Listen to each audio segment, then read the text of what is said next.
Hi! As a way to be with you during these challenging times, Rodriguez Management has created these videos with some tips that might be helpful to help you handle your emotions and to ultimately feel happier. Today, we're going to be talking about anxiety.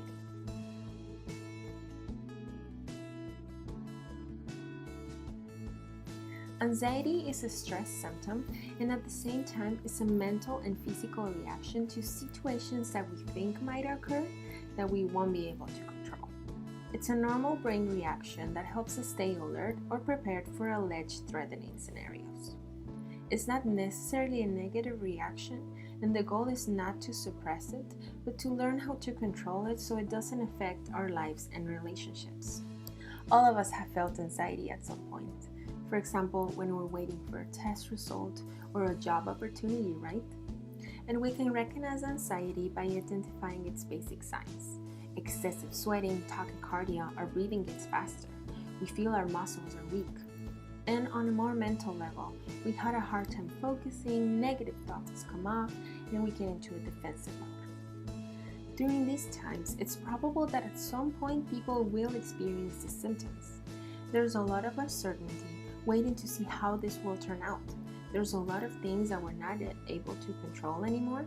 So as a response to these negative thoughts, our organism is preparing us for whatever might come. Nonetheless, we need to be conscious that our brains are anticipating a situation which we do not know whether will happen or not. Our brains react the same way to a threat, even in our dreams, our imagination, and of course in reality.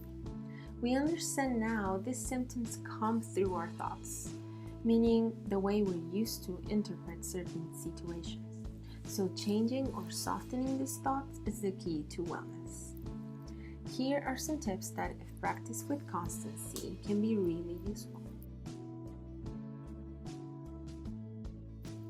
First, recognize which thoughts are causing you anxiety. For example, I'm worried about staying too long at home. Then determine if this thought is real or false. In this case, this will be a real thought. We are at home for an undetermined amount of time. Now ask yourself if you can control or change this situation. If no, ask yourself what you can actually do with the circumstances. You can't control what you do at home with this time. You can also control and change your thoughts about being at home. Once you define these, you will start feeling a sense of achievement, which will calm your mind and motivate you in the right path. If a thought is not real, for example, we will be stuck at home forever, then you can use these techniques to distract yourself from that false negative thought and to stop using your time and energy on that to put your attention in something that makes you happy instead. Second, and very important, it's breathing. When you control your breathing to a more slow and steady pace, this alerts your body that you wish to stay calm and to slow down those negative body reactions that come with anxiety. Breathing helps you come back to the present, and it allows you to be able to breathe away those recurring negative thoughts. An easy way to bring your attention to your breathing is to use the 5-3-5 technique. You inhale for 5 seconds, hold it for 3, exhale for 5. You can repeat this as many times as you need, letting your thoughts flow like clouds. If you feel yourself hanging out into that cloud, that's okay, just come back to your breathing.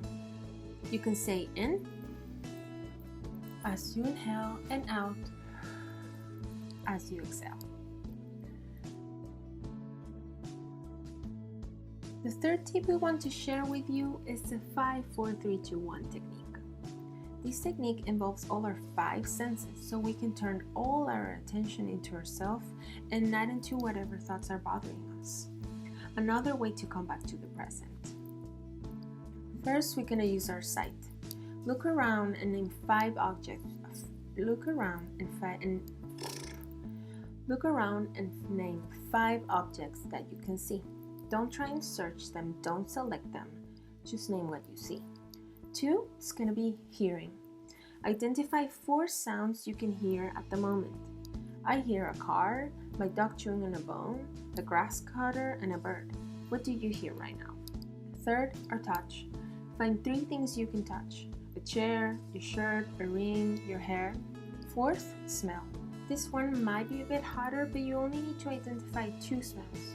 I recently turned on an incense so I can smell that and a bit of cooked butter from breakfast. What do you smell around you? As an extra tip, you can always have an incense or a candle going on, so you can always smell some good smells during this technique. 5 is going to be our taste. Think about something you can taste, like mint, chocolate, or even the inside of your mouth. 4 is going to be try and establish a sense of routine. You can set up a small schedule with specific times for specific activities.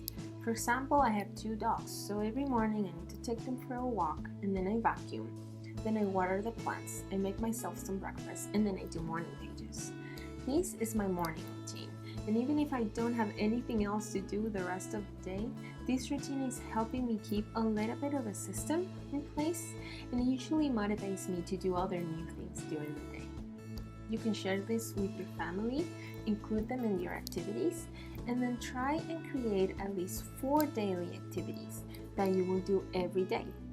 This will provide a feeling of control and stability. Well, these are all the tips. I really hope they're helpful to you as they are to me. It's important to know that these tips will only work if you practice them with constancy. They will probably not work if you do them once every 5 days. You definitely will see better results if you do them daily and incorporate them into your routine. Please have in mind, if your symptoms are recurrent, unbearable, and appear during simply routine situations, you might want to speak to a professional. I hope you guys are staying safe and healthy. Have a great week. Bye-bye.